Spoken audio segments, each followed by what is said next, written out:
first Monday of the month and we already have bad news. The death toll from the Iloilo-Guimaras Sea Tragedy rises. In Baguio City, 45 pine trees are deliberately being killed. Now for a bit of good news, a closed underpass bookstore in Manila gets a Chapter 2. Live streaming first before airing on GMA News TV. I'm Ate Maraulio. Stand with us, stand for truth. Mainit na mainit ang kalburo. Mamamatay na yung ugat niya. So, ang mangyayari doon, tumba na.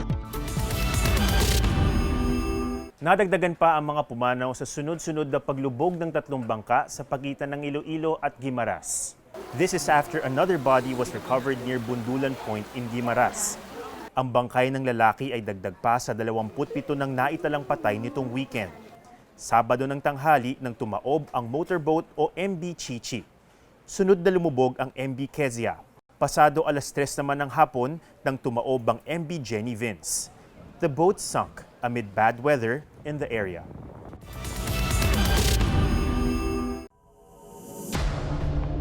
Our Defense Department has become increasingly critical of Chinese incursions. In the latest incident, at least 4 Chinese warships actually turned off their identification system so that our radars won't be able to detect them as they pass through Philippine waters. That's very serious.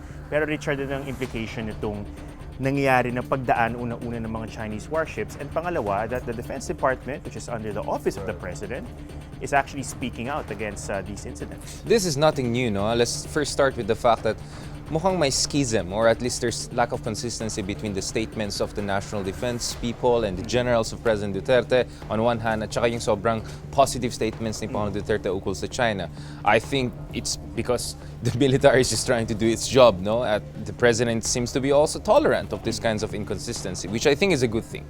Now, according to Part 2, Article 19 ng UNCLOS, United Nations Convention of the Sea, pwede ka pumasok, but your activities should not be prejudicial to the security, right, and safety ng coastal state. Innocent passage ito, assuming na turn off mo yung weapon system mo, you're not doing exercises with your weapons, you're not gathering information, you're not doing surveys or research. Right. The problem is they turned off their IS. Yeah. Yes, AIS, yung automatic identification system nila ay tinurn off nila. So ang sinasabi ng AFP ngayon is this is an act of duplicity.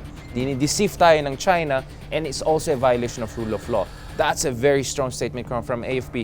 But the other thing I want to emphasize is that meron ding lumabas na news recently na yung DND ay hindi rin happy with the possibility that Chinese companies will take over 3 islands in the Philippines. The Fuga Island in Cagayan, no? Ito ay malapit sa Taiwan, sa Batanes, and dalawa, no? Chiquita and Grande sa Subic. No? And these are what the DND, the AFP calls strategic features. So there's a worry that if Chinese companies will take over, they will actually do other things with it. In fact, dun sa plans, the master plan of one of these Chinese companies to build deep water ports and huge airstrips, mukhang hindi yan kailangan for tourists. So it's raising suspicions. So once again, we see what's happening here. The president and a lot of people in his administration are trying to get close to China, invite whatever investment they can get.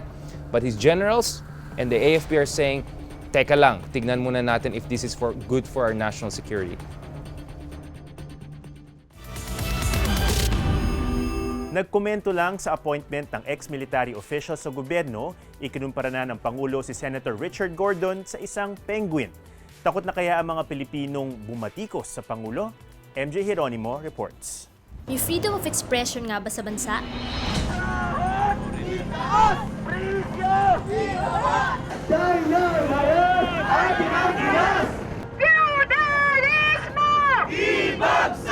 Tinanong namin ang opinyon ng ilan.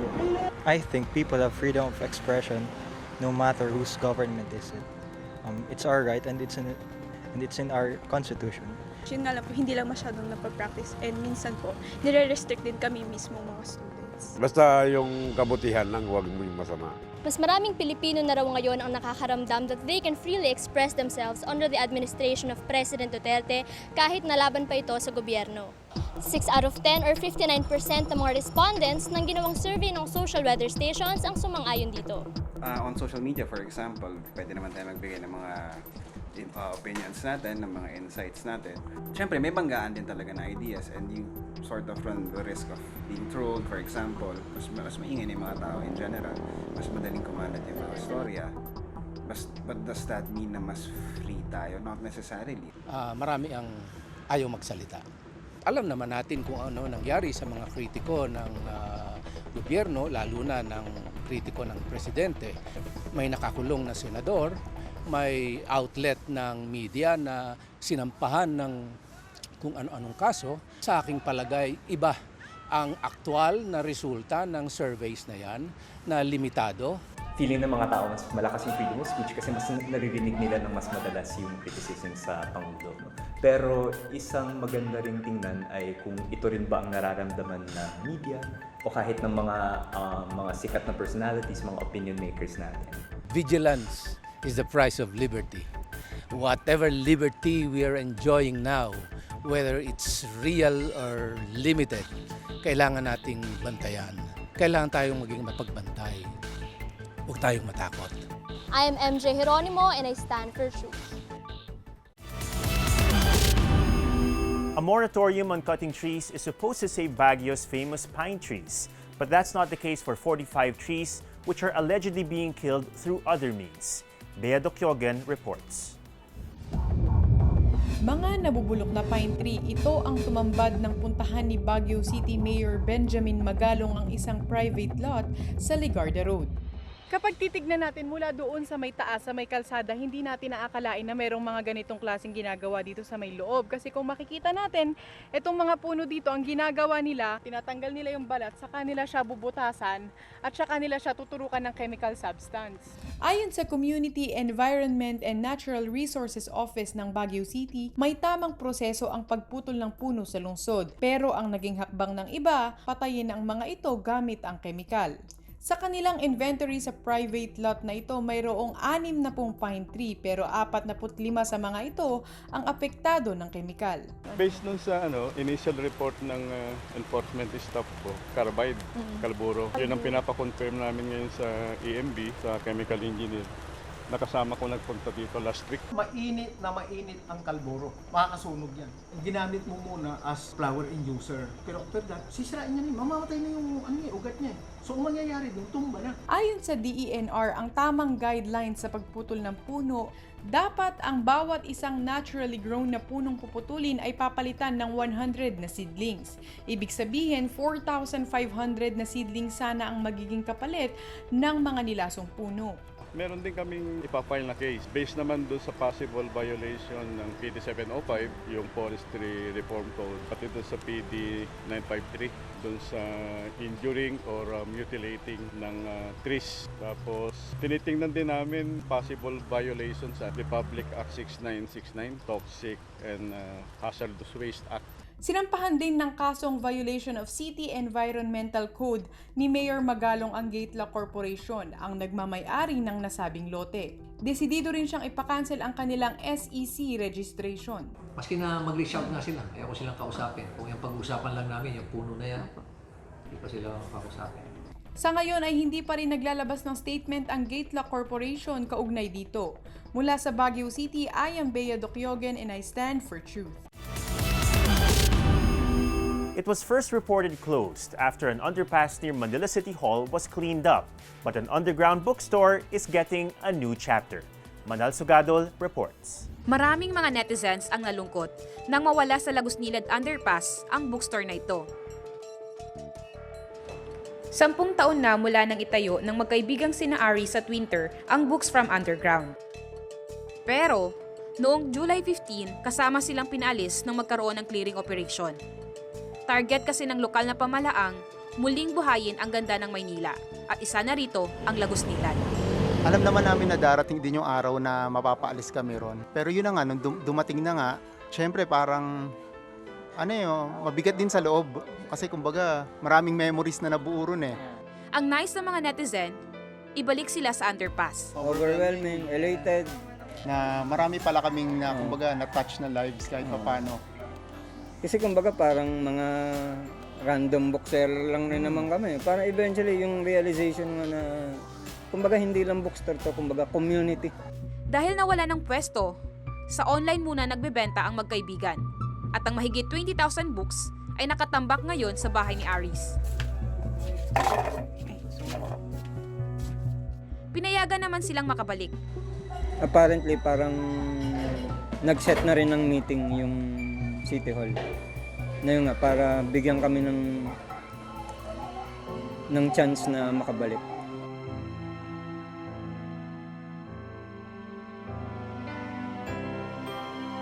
Naging laman din ng social media si Mang Greg dahil sa kanyang dedikasyong makatulong sa mga estudyante sa pamamagitan ng pagbabasa ng libro. 5 taon na siyang may bookstore at CD store dito sa Cartimar Recto. Ang napansin ko, ang mga tao hindi mahilig sa mga Pilipino libro. Nakakahinayang ang gusto nila foreign authors.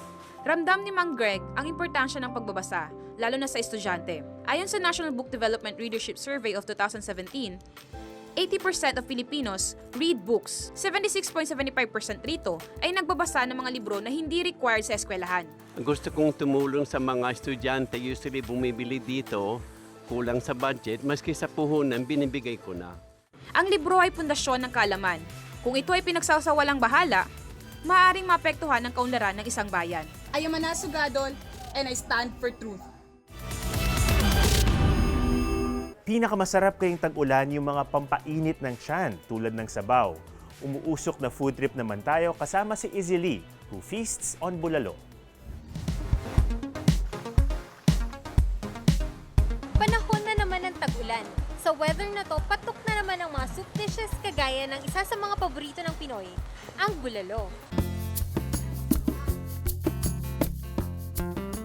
Pero ano nga ba ang perfect tummy warmer for rainy days? Syempre, ang the best sabaw in town na nangangailangan ng galing sa paghigop. Ang authentic Pinoy soup, bulalo. Masarap humigop ng sabaw pag na ganitong tag-ulan, medyo mawawala yung lamig mo sa katawan. Yung mga init ng sabaw, masarap talaga ang tag-ulan.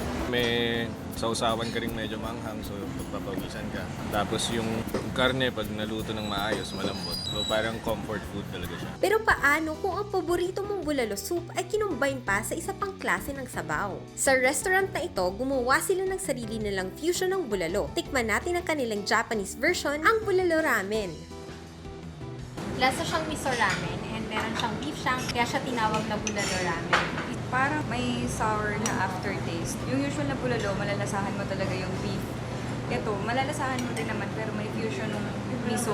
Aside sa bulalo ramen, meron ding isa pang restaurant na may bulalo plus lugaw, kaya ito ay tinawag na bulalugaw. Tingin niyo ba kaya siya patok sa Pinoy dahil yung bulalo ay paboritong soup dish din ng mga Yes, paboritong dish ng mga Pilipino yan. Umulan man o umaraw, mga Pilipino mahilig sa sabaw. Kaya naisip ko na tutuloy ko to. Bibigyan ko lang ng twist lahat ng paninda ko. I want to be original. Nakakaiba kasi fusion. Parang may twist. Hindi siya yung typical na lugaw lang. Parang siyang mix ng border ng lugaw at bulalo. And malasa siya. Ang term na bulalo ay isang malalim na Tagalog term which arises from the southern Tagalog area, which is Batangas, which is the center of cattle raising. Dati, Batangas was very famous for beef. Yung beef marrow na nasa gitna ng bulalo, lalo na yung tinatawag nilang sundutin, yung pag sinusundot mo, ay makukuha mo yung tinatawag nilang utak sa loob, no? Which is the bone marrow. But where else can you find the best bulalo? Of course, sa mga lugar na bawal ang mga sabaw o lutang. Dahil for sure, magigising ka sa #1 bulaluhan in the country, Tagaytay City. Dito rin kasi ang sikat na pamilihan ng mga hita ng baka na ginagamit sa pagluluto ng bulalo. Pero sa Batangas, ang karatig bayan ng Tagaytay talaga isinilang ang special dish na ito. Yung pinaka-paborito daw ng mga tao kapag kumakain ng bulalo is yung bone marrow. Meron daw laman to sa loob, ang tawag ay utak. Madalas nakikita natin na ginagawang fusion ng bulalo. Anong bulalo? Pinalambot siya na baka, bias ng baka, kasama ang lasa ng baka dahil sa mga litid-litid, bone marrow niya sa loob, yung karni niya, which gives it a full flavor of beef. So, itong full flavor ng beef na to, renders it neutral for other flavors to come in. Na pwede mo lagyan ng kung ano-anong lahok. Pero hindi mo na nga kinakailangan pang dumayo pa ng Batangas at Tagaytay para lang matikman ang original bulalo. Dahil dito lang sa Metro Manila, marami na ring nagsulputang bulaluhan. Sa isang bulaluhan na ito sa Maynila, marami daw lagi ang kumakain dahil mura at malasa daw ang kanilang signature bulalo. Hindi pwedeng mawala ng tao. 40 years na kami. Paano mawawala yun? Yung mga customer namin, balik lang sila ng balik. Ang sabi nga, there's nothing like a bowl of soup to make you feel better. Ako si Rizli and I stand for truth. Oy mga gising pa dyan dahil naghihintay kung walang pasok bukas, just tune in to our newscasts. I'm Mato Maralio together with Richard Hidarian and Joy Spring.